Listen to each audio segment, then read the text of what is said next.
Bismillahirrahmanirrahim. Belum, Assalamualaikum warahmatullahi udah. Oke, Bismillahirrahmanirrahim. Assalamualaikum warahmatullahi wabarakatuh. Yang terhormat Pak Indra Waspada selaku pengampu pengembangan data, izinkan kami di sini mempresentasikan hasil kerja kami. Ini adalah anggota kami yang terdiri dari 5 anggota. Mungkin lanjut saja ya. Oke, tujuan utama dari hasil kerja kami adalah bagaimana menggali informasi terkait mahasiswa lulus tepat waktu dan yang mencakup beberapa data yang ada. Selanjutnya untuk manfaatnya dari manfaat dari apa yang kami lakukan adalah sebagai dasar dalam mengembangkan kebijakan-kebijakan untuk meningkatkan jumlah mahasiswa lulus tepat waktu, terutama di FSM. Oke, selanjutnya silakan. Yang selanjutnya ada pemangku kepentingan. Di sini pemangku kepentingan di penelitian ini bisa dilihat itu adalah jajaran pemangku kepentingan dan pengelola program studi. Next.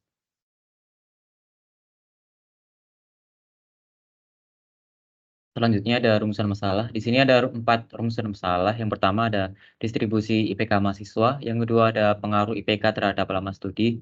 Yang ketiga ada perbandingan program studi. Lalu yang terakhir ada topik terkait lama studi. Next. Berikutnya ada deskripsi data, yaitu nama data wisudawan FSM 2012 sampai 2019, jumlah atributnya ada 42, format file CSV, jumlah data 3.368, dan sumbernya dari Kaggle. Next. Dan data preparationnya ada drop irrelevant attributes, replace missing value, replace error value, dan encoding string value.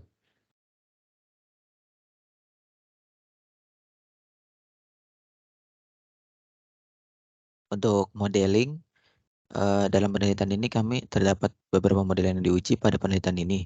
Di antaranya decision tree, random forest, naive bayes, linear regressive, dan SVM.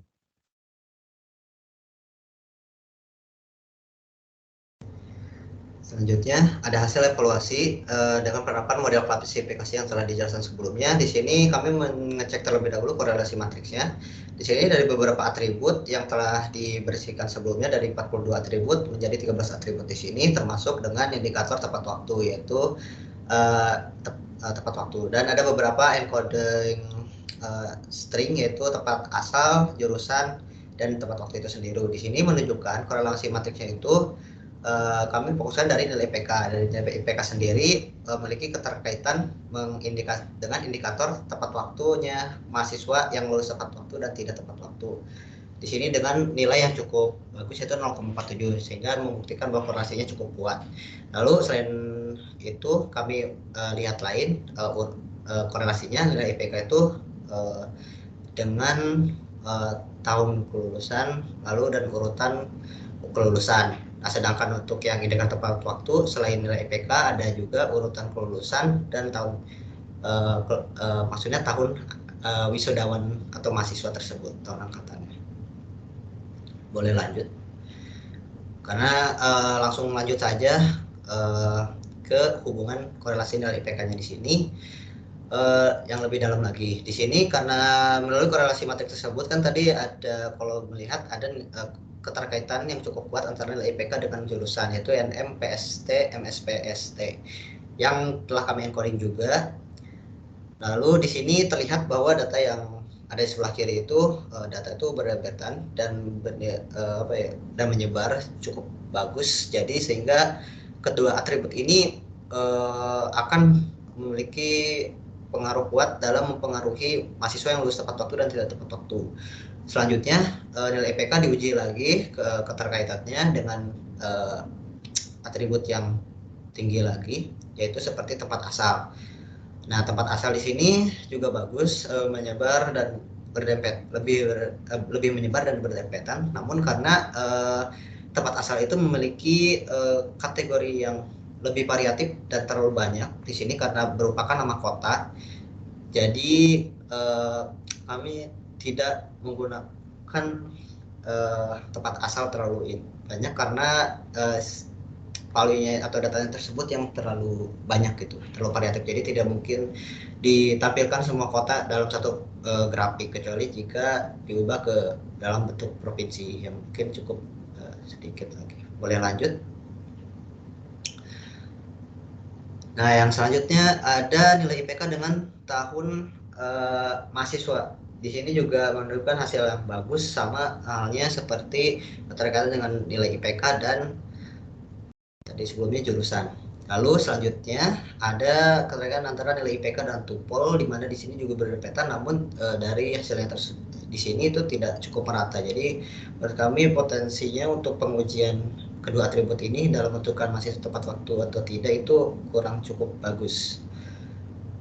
Terlihat dari grafiknya yang sebelah kanan. Boleh dilanjut. Di sini ada distribusi nilai IPK. Kami menggunakan nilai IPK dengan data yang telah diprediksi, yaitu menggunakan tes data dengan pengujian atribut nilai IPK dengan jurusan dengan menggunakan SPM. Nah, di sini kenapa kami menggunakan jurusan? Karena melalui hasil dari korelasi yang tadi bahwa nilai IPK itu memiliki korelasi yang kuat dengan jurusan, dan terbukti di sini nanti ada tabelnya hasil akurasi yang berapa, yaitu 0,76. Dengan ini maka dilihat juga tabel distribusinya sebelah kiri ada nilai IPK yang tepat waktu dan tidak tepat waktu itu. Terancam mahasiswa itu tidak tepat waktu jika nilai 3,4 ke bawah. Nah, walaupun ada dari rentang 3,4 dan 3,3 itu ada kemungkinan mahasiswa yang lulus tepat waktu. Namun setelah nilai 3,4 ke bawah itu dari prediksi itu mahasiswa dinyatakan akan lulus tidak tepat waktu. Nah, lalu di sebelah kanan ini dijabarkan lebih jelas lagi mengenai keterkaitan nilai IPK dengan jurusannya, bahwa di sini menunjukkan bahwa nilai IPK setiap jurusan itu yang menentukan mahasiswa lulus tepat waktu dan tidak tepat waktu itu memiliki nilai IPK, batasan nilai IPK yang berbeda, di mana contohnya di sini matematika itu jika nilai 3,3 ke bawah justru berpotensi mahasiswa lulus tidak tepat waktu. Tapi jika informatika dan ilmu komputer itu justru jika telah menyentuh 3,3 itu udah masuk rawan mahasiswa lulus tidak tepat waktu, karena batasannya dari tinggi lulus mahasiswa yang tidak tepat waktu itu 3,4. Jadi di sini ada perbedaan setiap jurusan. Jadi kesimpulannya ada faktor yang mempengaruhi pada setiap jurusan yang menyebabkan hal ini terjadi. Boleh dilanjut. Nah, sedangkan untuk hasil persebaran nilai IPK berdasarkan tempat asal itu di sini menyebar dari setiap daerah.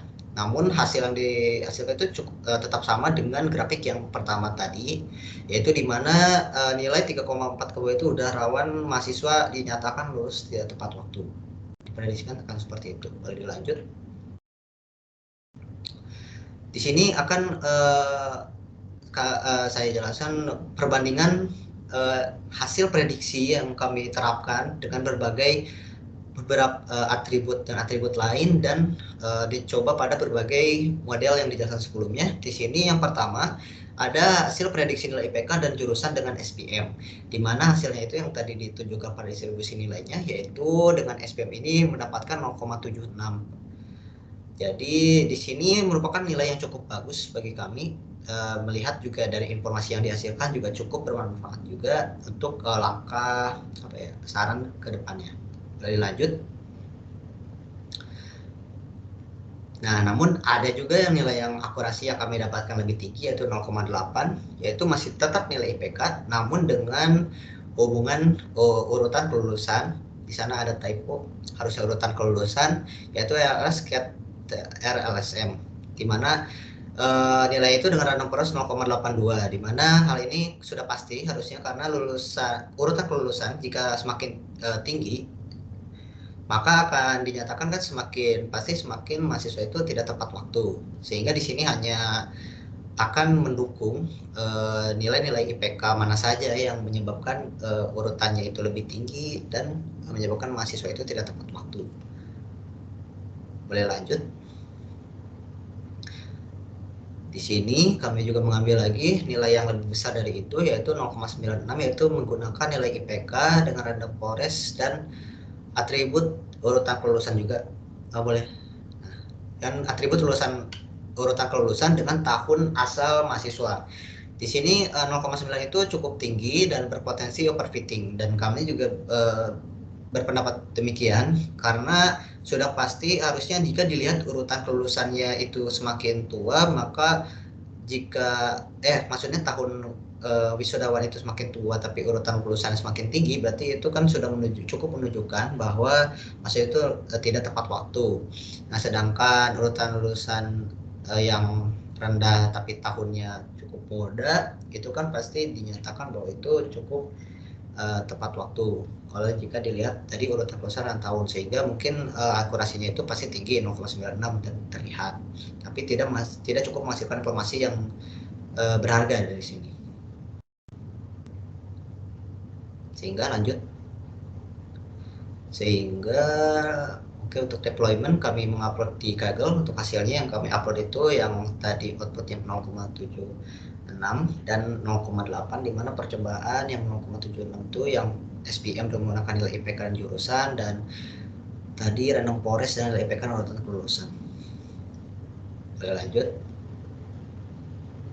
Sehingga kesimpulan dapat kami ambil, sebenarnya kami lebih memfokuskan pada keterkaitan antara nilai IPK dan jurusan yang mempengaruhi mahasiswa lulus tepat waktu dan tidak tepat waktu, di mana dari informasi tersebut yang kami hasilkan itu bahwa yang pertama ada faktor lain yang menyebabkan distribusi nilai IPK setiap jurusan itu berbeda, yaitu mungkin ada tingkat kesulitan yang berbeda, lingkungan yang berbeda, orang-orang yang berbeda, dan mungkin setiap mata kuliah dan lainnya. Dan itu diperlukan penelitian yang lebih lanjut. Dan nomor 2, dilihat dari hasil prediksi tersebut juga, maka harusnya setiap pemangku kepentingan khususnya pengelola program studi itu masing-masing departemen itu memberikan cara yang berbeda, karena dengan tadi yang perbandingan nilainya IPK itu yang berbeda menentukan hasil mahasiswa lulus tepat waktu, maka pastinya ada sesuatu yang berbeda setiap jurusan, dan langkah-langkah yang diambil tuh nggak bisa sama. Jadi harusnya yang bertanggung jawab akan itu adalah setiap pengelola di masing-masing jurusan. Mungkin itu yang dapat kami simpulkan, walaupun akurasi nilai 0,76 lebih rendah dari yang 0,8-0,9, namun menurut kami 0,76 ini merupakan nilai yang cukup baik. Jika ada kesempatan untuk meningkatkan, mungkin dari proses data cleaning yang belum kami optimalkan, atau data pengaruh yang lainnya yang akan dilanjutkan oleh teman saya melalui saran. Silakan. Oke, baik. Ini yang terakhir mungkin sarannya pada penelitian ini adalah, yaitu menurut penguji atribut yang digunakan pada penelitian ini sebenarnya masih banyak yang tidak terlalu relevan dengan indikator lulusan tepat waktu dan juga yang tidak tepat waktu. Nah, sarannya adalah akan lebih baik jika data yang disediakan merupakan data mendalam dari data akademik mahasiswa seperti nilai IPS per semester, jumlah SKS yang diambil, pengalaman organisasi, persentase kehadiran, dan juga data lainnya. Melalui data akademik mahasiswa ini, maka hasil prediksi dan informasi yang dihasilkan juga pastinya akan lebih baik dari penelitian dengan data yang sudah disebutkan tadi. Sehingga penelitian ini perlu dilanjutkan dengan faktor dan atribut yang lain sehingga hasilnya bisa lebih akurat. Baik, mungkin itu saja yang bisa kami presentasikan. Terima kasih atas atensinya. Kurang lebih mohon maaf. Wassalamualaikum warahmatullahi wabarakatuh.